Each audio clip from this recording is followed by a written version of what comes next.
Wednesday, July 17th, Civil Service Board meeting to start.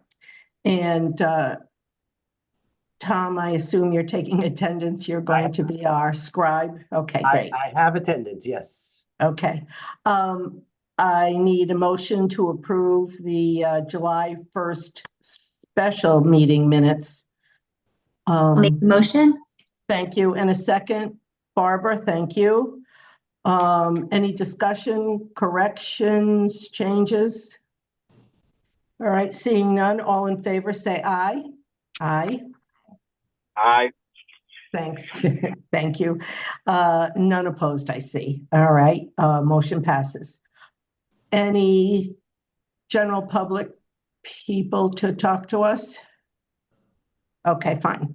We'll move on to the new business item, request to advertise, test, and recruit for 2 performing arts program manager positions. They're full-time, equal to 30 hours for the Trumbull Parks and Recreation Department with 100% training and experience. I have a motion to request. Okay, thank you, Michelle. And a second? Okay, I'll second it. Barbara. Thank you. Any discussion?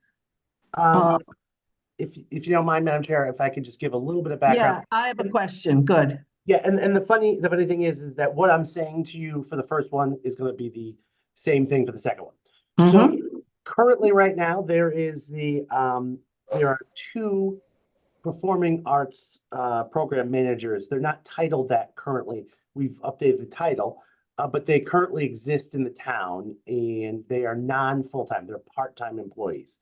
They're the people that run the theater programs. Every time, the Christmas Carol that was last year, those 2 are the directors of it. There was, with some ARPA funds and some other budgetary money, the first selectman decided that she wanted to increase the output and try to do maybe more than 1 show a year, maybe a couple shows. And so they funded, in the Board of Finance and Town Council and Vicky all funded for 2 positions to become full-time.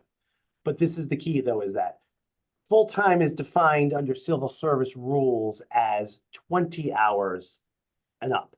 It's funny because the rule actually defines what a part-time job is, which is less than 20. So we make the supposition that what they intend to mean is a full-time is 20 plus hours. So these are 30-hour positions, mainly because that's all the funding that's available. And so this is something that's a little bit different because we don't have 30-hour positions in the town. But I made the determination on behalf of the Civil Service Commission that these are full-time positions. So therefore, and they're civil service covered. So therefore, as new positions, they need to go through the full civil service process. So understanding that there are currently 2 people in these positions, they must apply and go through the civil service process like anybody else. And we'll go through a full process. And at the end of the day, the ones chosen will be chosen. So I just wanted to lay all that on the line for you. Okay, I do have a question. Sure. For both of them, if you're treating them equally at this point, yes, in terms of discussion. So it says 30 hours. On the Performing Arts Program Manager, number 11 on the job description says that nights, weekends, family holidays, whatever, you have to be at work. That does not say that on the special events manager position description. And as you just stated, 30 hours to be funded is all that is funded. And yet it seems to me that just going in, we're going to require more than 30 hours. So is there overtime? Is there any compensation? Talk to me about that, please. So yeah, so these positions, I made the determination that these will be exempt employees, meaning that they will not get overtime under the Fair Labor Standards Act. And that's because they are these positions require very high level technical skilled folks. the Mhm. theater world. I mean, you really, lighting and designing, all that stuff is not something that the general Joe's gonna know much about, right? And so this, I was concerned about use of a sewing machine. yeah, right, yeah, yes, they have skills that I certainly couldn't do. I get the sewing machine in particular. But yeah, so they're gonna be exempt from overtime. But this is the way it really works for these folks. And this way we spent a lot of time managing this job description and figuring out how to do it because of exactly the question you're asking. There are times when when they're gonna work 1 million hours in a week because the weeks, the 2 or 3 weeks around the show time, they're going to work like crazy. And then there's times during the year when it's going to be a low level of work, right? And so exempt really is the only way we could actually do this because if you think about it, if they were working 70 hours or something, which probably isn't crazy for during the theater weeks, right? That's going to be hard for us because that would blow the budget, right? And we think they're highly skilled enough that it just makes sense the way they operate, that we wouldn't pay them nothing for the week they're working 5 hours, So we're paying them a salary over time to accomplish their job. Okay. Okay, so it is kind of a salaried position. With the idea that their hours are not regulated because of the demands of the work. That's exactly correct. Okay, so either way, either take out number 11 on as you discussed on the performing arts and or put it into the other one because in both cases I can see the hours and the time they spend at those hours to be equally, flexible, shall we say. Yeah, it's going to be a slightly different conversation for the other position, but yeah, for this one, yeah, let me have a conversation about that. Okay, Then I will report back to you at the next one what we decide to do on that. But you Okay. get the overall. It is salaried, and so the way it works under Fair Labor Standards for those who don't know is that when you're salaried, you work 1 minute in a week, you get paid for that full week. So whether you work 1 minute, you work 500 hours, you know what I mean? You're going to get paid that week's salary. I am a great example of a salaried employee. I do a night meeting and I'm not getting paid any extra for the night meeting. I get paid very well, but you know what I mean? So I get paid whether I'm 50 hours, 60 hours, I get paid my regular salary. So that's the same thing here. Okay, so we're going to keep in number 11. I'm gonna have so Steve Lebrandi is like the HR guy normally does your stuff. He actually put it together with them. So I'm gonna have a conversation with him and we'll report back to you what we think about that question. If that's okay. On that number 11. Okay, but we do have to go forward with the vote on this so we truly are voting to advertise, test, and recruit with 100% training and experience. But can we have an amendment to hold off a bit on the job description? Yeah, Can so we do that? Yeah, if you remember, the Civil Service Board doesn't approve the job description. You Right. posting. So we're suggesting this is the job description, and I don't think whether we have 11 or not, I don't think it will change our opinion on having 100% testing experience. Okay. I think you can go forward with the vote, and then Okay. I'll report back to you on what we think about, we'll give you an explanation and explain why we think it should be in or out.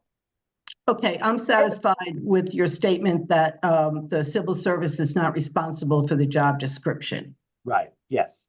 Okay, all right. So we have a motion and a second. So if there's no further discussion or questions, all right, all in favor of 100% training and experience for the advertising, testing, and recruiting of the performing arts manager, signify by saying aye or raising your hand. Aye. Thank you, Willie. And I see no opposition, so it has passed. Thank you very much. Okay, so let's move on to a request to advertise, test, and recruit for the activity and special events program manager. full-time, a 30-hour position for the Trumbull Parks and Recreation Department. Training and experience 100%. I need a motion for that. I'll make a Someone, thank motion. you, Michelle, and a second. Thank you, Barbara.